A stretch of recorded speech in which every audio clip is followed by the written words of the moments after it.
ஆண்டவராகிய இயேசுவின் நாமத்தினாலே இந்த காலை வேளையில கூட உங்களை யாவரையும் வாழ்த்துகிறேன். கர்த்தர் உங்களை ஆசீர்வதிப்பாராக. இந்த நாளிலே கூட சங்கீதம் 42:8 கூட வாசித்து தியானிக்கலாம்.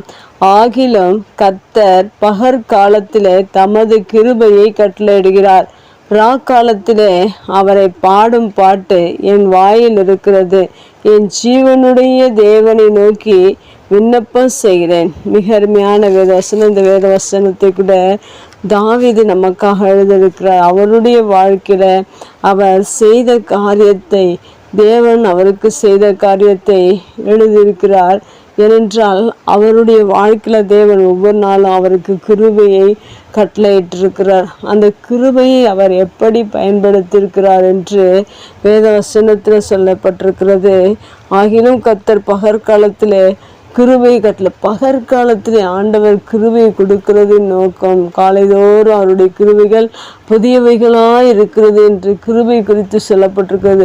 தேவன் ஒவ்வொரு மனிதனுக்கும் ஏன் கிருபையை கட்டளையிடுகிறார் என்றால், தாவீது அதை அறிந்து அவர் செய்த காரியத்தை தான் இங்கு சொல்லப்பட்டிருக்கிறது. ராக்காலத்திலே அவனை பாடும் பாட்டு என் வாயில் இருக்கிறது என்று சொல்லப்பட்டிருக்கிறது. வேதவசனத்தில் நாம் தேவன் கிருபையை கட்டளையிடுகிறார் என்றால் நாம் அவரை பாடுகிறவர்களாக இருக்க வேண்டும். தாவீது அதை தான் செய்தார்.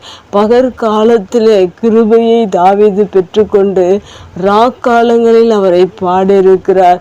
ஒவ்வொருடைய மனிதனுடைய வாழ்க்கையிலும் தேவன் கிருபை கொடுக்கிறார். அநேகர் பாடுகிறதை மறந்து விடுகிறார்கள்.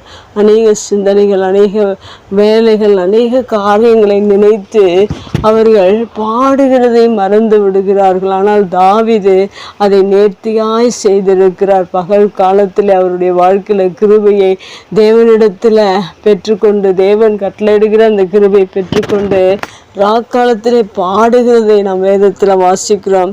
அடுத்ததாக அவர் என்ன செய்கிறார் என்றால், என் ஜீவனுடைய தேவனை நோக்கி விண்ணப்பம் செய்கிறேன் என்று சொல்லப்பட்டிருக்கிறது. பகற்காலத்திலே தேவன் உங்களுக்கு கிருபை கொடுக்கிறார் என்றால் நீங்கள் அவரை பாட வேண்டும். அடுத்ததாக விண்ணப்பம் செய்கிறவர்களாக இருக்க வேண்டும். இந்த உலகத்தில் அநேக காரியங்களுக்காக நாம் ஜெபிக்க வேண்டியது, தேவனிடத்தில் விண்ணப்பங்களை அனுப்ப வேண்டியது மிக அவசியமாக இருக்கிறது. அநேகர் அதை மறந்து அநேக வேலைகள், அநேக காரியங்களை சிந்தித்து செயல்பட்டு கொண்டிருக்கிறார்கள். ஆனால் தேவனுக்கு நம்முடைய காரியங்கள், நம்முடைய பிரச்சனைகள், நம்முடைய தேவைகள் எல்லாவற்றையும் தேவனுக்கு தெரியப்படுத்துகிற விண்ணப்பங்களாக அவருக்கு செலுத்துகிற பழக்கத்தை தாவீது அவருடைய வாழ்க்கையில் செய்திருக்கிறார். பகற்காலத்தில் கிருபை பெற்று இந்த 2 காரியங்களை தாவீது அவருடைய வாழ்க்கையில் செய்தார். இன்று அநேக மனிதர்கள் இதை மறந்து விடுகிறார்கள். கிறிஸ்துவ மனிதர்களும் கர்த்தரை அறிந்த பிள்ளைகளும் இந்த காரியத்தை மறந்து விண்ணப்பம் செய்கிறதில்லை, பாடுகிறதில்லை. ஆனால் நம்முடைய வாழ்க்கையில் இதை செயல்படுவோம் என்றால் மெய்யாகவே நமது தேவன் நம்மை ஆசீர்வதிக்கிறவராக இருக்கிறார். நம்முடைய வாழ்க்கையில் கிருபையை கட்டளையிடுகிறார். அநேக பிரச்சனைகள், போராட்டங்கள் நம்முடைய வாழ்க்கையில் இருந்தாலும் தேவனுடைய கிருபை ஒரு மனிதனுக்கு தேவன் கட்டளையிடுகிறார் என்று வேதம் சொல்லியிருக்கிறபடி ஒவ்வொருடைய வாழ்க்கையிலும் தேவன் கிருபை கட்டளையிட்டு தமது சித்தத்தின்படி தேவன் நடத்தி கொண்டிருக்கிறார். தாவீதை நடத்தினார், நம்மையும் தேவன் நடத்துகிறவராக இருக்கிறார். உங்களுடைய வாழ்க்கையிலும் தேவனிடத்தில் பெறுகிற அந்த கிருபையை நீங்கள் உதாசீனப்படுத்தாதிருங்கள். ஒவ்வொரு நாளும் அவரை பாடுங்கள், அவருடைய சமூகத்தில் விண்ணப்பங்களை செலுத்துங்கள். கர்த்தர் உங்களை ஆசீர்வதிப்பார். கண்களை மூடி ஜெபிக்கலாங்கள். அன்பு தகப்பனே, தர்மையான வார்த்தைக்காய் நன்றி செலுத்துகிறோம். இந்த வார்த்தையின் பிரகாரம் எங்களுடைய வாழ்க்கையில் பகற்காலத்தில் நீங்கள் கிருபையை கட்டளையிட்டதற்காய் நன்றி. இந்த இரவு நேரங்களில் உம்மை பாடவும் விண்ணப்பம் செய்யவும் நீர் எங்களுக்கு உதவி செய்யுங்க.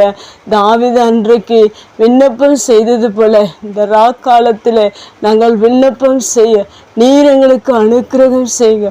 ஒவ்வொரு நாளிலும் இதை உணர்ந்து நாங்கள் செயல்பட உம்மோடு கூட வாழ நீர் எங்களுக்கு உதவி செய்வீர். ஆக இயேசுவின் நாமத்தில் ஜெபம் கேளும் நல்ல பிதாவே, ஆமேன்.